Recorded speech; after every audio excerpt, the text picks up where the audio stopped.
سيدنا مولانا محمد وعليه وسلم صلوا عليه الصلاة والسلام عليك يا رسول الله يا نبي الله يا حبيب الله صلى الله تعالى عليه وسلم. أعوذ بالله من الشيطان الرجيم بسم الله الرحمن الرحيم. اللہ کے نام سے شروع جو نہایت مہربان اور رحمت والا ہے.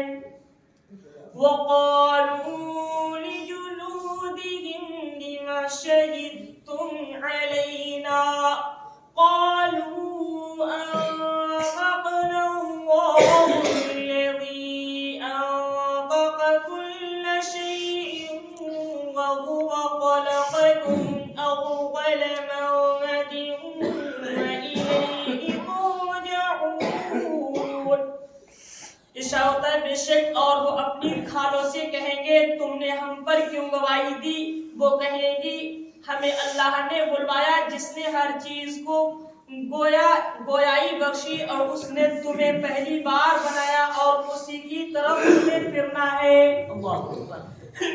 تبارک و تعالی ارشاد فرماتا ہے اب وہ کھالوں سے کہیں گی یعنی جن پر جب عذاب ہوگا ان کی جسم وہاں پر بولیں گے ان کے ہاتھ ان کے پیر ان کی کھالیں جسم کے چمڑے ہیں وہ جب وہاں پر گواہی دیں گے تو وہ اپنی کھالوں سے کہیں گے کہ تم نے کیوں گواہی دی. وہاں پر تو دیکھیے کسی کا زور چلنے والا نہیں ہے. کوئی کتنا بھی شے زور ہو نا وہاں پہ کسی کا زور نہیں چلتا. یہاں الگ بات ہے کہ ہمارے اوپر آپ کا زور میرا زور کسی کے اوپر کسی کا زور کسی کے اوپر تو یہاں کی بات الگ ہے. لیکن وہاں پر صرف رب کا زور چلے گا. وہاں پر صرف ایک کی بادشاہت ہوگی اور وہ میرے رب کی بادشاہت ہوگی. اللہ تبارک و تعالیٰ سے دعا کریں مولا تبارک و تعالیٰ جس وقت اس کی بادشاہت کو پکڑ رہا ہے جس کی پکڑ فرمائے گا وہ بچ نہیں پائے گا. اس کو ارشاد ہوتا ہے وہاں پر وہ اپنی کھالوں سے کہیں گے تم نے ہم پر کیوں گواہی دی. وہ کہیں گی کھال کہیں گے ہمیں اللہ نے بلوایا. جو رب پتھر کو بے جان پتھر کو بلوا سکتا ہے تو اس کھال کو بھی بلوا سکتا ہے. جو رب جو ہے میرے آقا صلی اللہ علیہ وسلم کی مٹھی میں پھر وہ بات کہیں گے میرے آقا صلی اللہ علیہ وسلم کی مٹھی میں کنکریوں سے کلمہ پڑھوا سکتا ہے تو وہ جسم کو بھی بلوا سکتا ہے.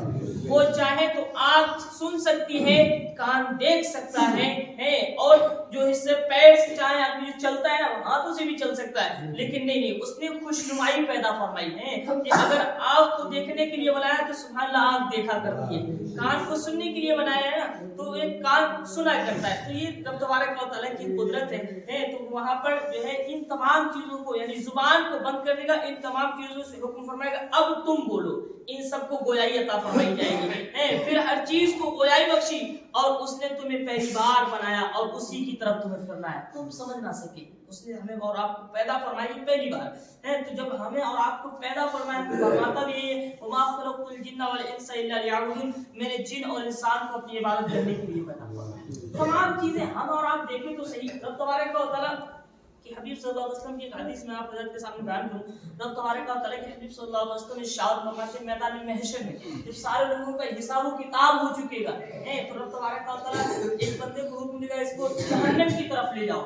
پھر اس کو روکا جائے گا اس سے پوچھا جائے گا تو نے دنیا میں کتنے گناہ کیے جو تجھے یاد ہو وہ سب اقرار کر لے. تو رب تبارک و تعالیٰ کی بارگاہ میں عرض کرے گا اے اللہ میں نے کوئی گناہ ہی نہیں کیا. لیکن رب سب جانتا ہے لیکن پھر بھی اس بندے سے پوچھے اے بندے بتا تو نے کون سے گناہ کیے ہیں. تو رب تبارک و تعالیٰ سے وہ عرض کرتا ہے اللہ تم نے کوئی گناہ نہیں کیا. اللہ رب کی بارگاہ میں کھڑا ہے پھر جھوٹ بول رہا ہے کہتا ہے میں نے کوئی گناہ نہیں کیا.